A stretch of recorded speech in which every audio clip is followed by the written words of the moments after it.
Saya menjawab tapi tidak harus jadi model ya, karena tradisi kita apalagi asalnya ada kaidah ya, laisa li alimin ayyukal tidak aliman akhor. Jadi antar orang alim itu tidak perlu saling ikut. Ini saya cerita sedikit. Sebenarnya mulai kecil karena bapak saya, mbah-mbah saya itu terkenal wali. Jadi cita-cita saya itu ya ingin jadi wali. Artinya wali itu orang yang dekat Allah. Nah, di antara kedekatan mereka kepada Allah, di antaranya adalah cara melihat Allah itu begitu jelas. Misalnya ketika Nabi Ibrahim disuruh Allah supaya menyampaikan kewajiban haji, wa'adzin finnasi bil haji ya'tuka rijalan itu. Saya bisa apa? Suara saya terbatas ya Allah. Terus kata Allah, sudah sampaikan saja, nanti saya yang menyampaikan, kata Allah. Terus orang seluruh dunia dengar yang ditakdir haji bisa haji. Artinya ketika saya melihat kenabian itu harus dimaklumatkan, dan dalam hadis qudsi Allah ngendikan kuntu kanzan makhfiyan fa'aradtu an u'rafa fa khalaqtul khalqa liya'rifuni. Jadi kata Allah, saya ini sebenarnya tidak butuh makhluk, cuma harus orang kenal saya. Yang saya menciptakan, masa mereka tidak kenal saya, maka saya menciptakan makhluk untuk kenal saya. Jadi komitmen hati saya itu hanya ingin mengenalkan ajaran Allah ini indah, ajaran Allah ini solusi. Saya tidak pernah kepikiran kalau itu jadi viral atau jadi terkenal. Sampai sekarang pun saya tidak tahu kalau itu terkenal. Saya tidak punya WA juga nggak mau dengar. Nggak punya sampai sekarang. Makanya lewat adik itu. Akhirnya ketika dengar katanya saya terkenal, banyak yang ngaji itu, terus ingat cerita Nabi Ibrahim tadi, Pak. Allah lah yang menyampaikan itu. Sehingga nggak perlu jadi beban saya harus parlente atau harus gaya, harus apalah. Ya saya tetap biasa seperti ini. Karena ini pakaian yang saya kenal, saya merasa nyaman. Syukur-syukur ini mewakili bilisani kaumi karena saya orang Indonesia. Bisa lagi itu jadi sudah lengkap. Nah yang jelas itulah kira-kira. Jadi keinginan saya menerangkan hukumnya Allah itu tidak saya ingin dikenal, tapi supaya hukum Allah itu dikenali, difahami. Contoh yang paling mudah banyaklah dosen-dosen Jogja ngaji saya, itu termasuk UGM. Kemarin UGM juga ngaji saya. Itu saya mungkin barokahnya baca banyak ya. Saya menghidupkan ilmu-ilmu Al-Quran yang mungkin orang lain sudah nganggap itu tidak penting. Yaitu tadi, bahwa kebenaran itu dimulai dari diperkenalkan. Yuzhirahu ala dini kulli. Jadi orang tahu kalau itu bidan ya karena ada tulisan ini bidan, ini dokter gigi, ini toko apa ya, onderdil, toko TV. Kenapa kita tidak memperkenalkan Allah? Padahal Allah ini zat paling penting. Makanya banyak ulama mengartikan illa liya'budun illa liya'rifuni. Sebab mereka kenal kami, kenal Allah. Sehingga saya nyaman saja ketika terkenal apa tidak terkenal, ketika saya sudah memaklumatkan ilmunya Allah, sudah menghilangkan dosa kitmanul ilmi, ya sudah saya nyaman. Sehingga saya dengan tanda kutip nggak mau lagi dengar apa orang nerima apa enggak, cocok apa enggak, karena terus jadi lucu saja kalau di dunia wali kedikte makhluk. Karena tadi cita-cita saya ingin jadi wali, entah sudah kesampaian tanda.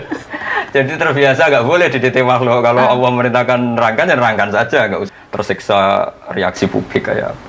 Tradisinya kan kalau ngaji, kitmanul ilmi itu dosa, menyembunyikan ilmu itu dosa. Kalau ada ilmu harus diajarkan. Sehingga ketika saya mondok di Sarang, sudah banyak satu kelas saya yang kalau ketemu saya itu cium tangan, tak tanya kenapa. Karena saya ngaji jenengan. Karena perasaannya santri gitu, kalau perasaannya gitu. Tapi sebetulnya berangkatnya dari kewajiban itu. Ketika Kiai Hamid Pasuruan terkenal wali, itu kan sepupu sama mbah saya. Itu ketika beliau terkenal, banyak yang sowan, banyak yang menghormati. Beliau itu menangis. Ketika ditanya sama bapak, kenapa engkau menangis? Saya ini soleh itu untuk diri saya sendiri. Saya sering jamaah, sering melakukan kebaikan untuk diri saya sendiri. Tapi kenapa mereka menghormati saya? Jangan-jangan ini mendikte saya untuk sudah dari ingat Allah betul, sekarang harus ingat makhluk itu. Tapi kembali lagi mereka umatnya Rasulullah SAW yang harus dibina, yang harus didekatin, sehingga mereka ya nyaman lagi atas perintah Allah. Ya kira-kira gitulah, setidaknya pas saya baik, pas bikol bin salim itu cara berpikir saya seperti itu. Tapi ya saya manusia mungkin kadang-kadang kebawa euforia atau tertekan atau nervous. Tapi itu bawaan manusia. Kalau secara ilmu saya seperti itu, nggak lebih, nggak kurang. Ya saya kira demikian. Apa ya? Jadi ada adzauqus salim, rasa yang masih orisinil. Jadi cerita-cerita wali itu unik-unik. Jadi misalnya ada seorang wali makan satu piring terus beliau kenyang. Melihat istrinya makan satu piring ya kenyang. Terus beliau bilang, wah kalau untuk kenyang, untuk bertahan hidup hanya satu piring, kenapa saya harus korupsi, kenapa saya harus rakus ini.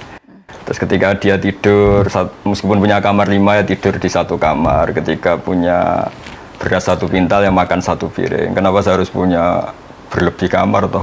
Saya tidur ya di satu kamar cukup. Jadi melihat kehidupan yang normal tapi menjadi hal yang luar biasa. Bapak itu kalau ngajarin saya, misalnya ada orang di pasar itu nerima transaksi 5.000, 10.000 sudah bilang alhamdulillah. Terus saya ini malu, saya sering punya uang jutaan, tidak mesti bisa bilang alhamdulillah. Ini orang awam, orang kebanyakan semudah itu syukur. Yeah.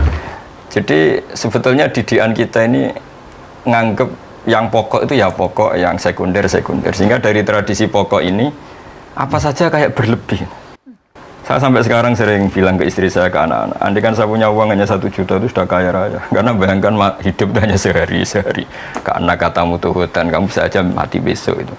Jadi ya sudah gitu, itu tradisi keluarga kita, tradisi. Sehingga hidup itu nyaman saja. Ya jadi nggak wayulhihimul amal, tidak alhaqumut takatsur ya, karena melihat hidup itu ya sederhana.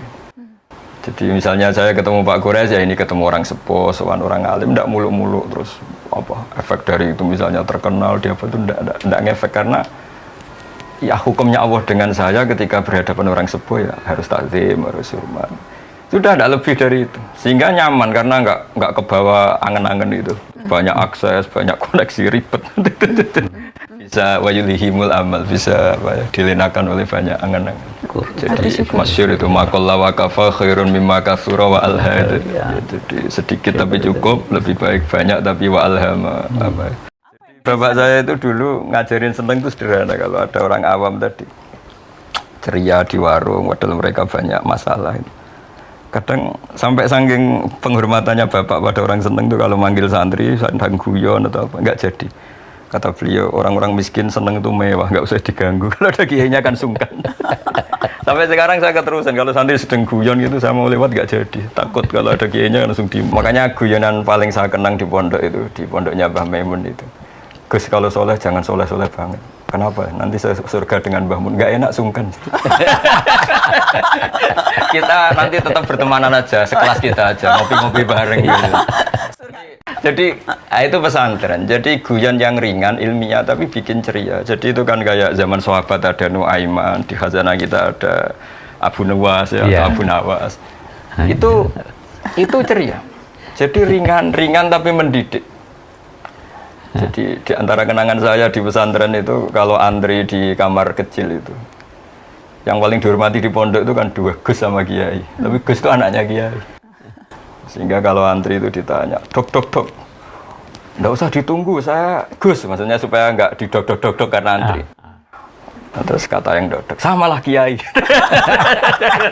Untuk menteror itu. Jadi apa ya?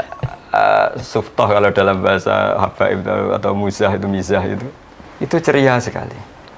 Nah ceria itu di kitab Ihya diterangkan Qutbuddin al-istilzat bil mubahat itu Qutbuddin. Nanti pada akhirnya menikmati hal yang dibolehkan Allah itu punjeri agama, itu pokok beragama.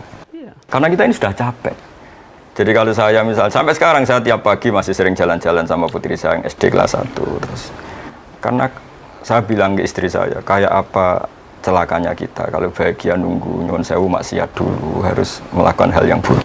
Allah menyediakan sekian kesenangan dari hal-hal yang dibolehkan, misalnya mencintai anak, cucu, mencintai teman. Dan itu guru-guru kita ngajari itu, sehingga rata-rata kiai itu suka guyon, suka santai, supaya mencukupkan diri, tidak perlu senang dengan hal-hal yang dilarang oleh Allah.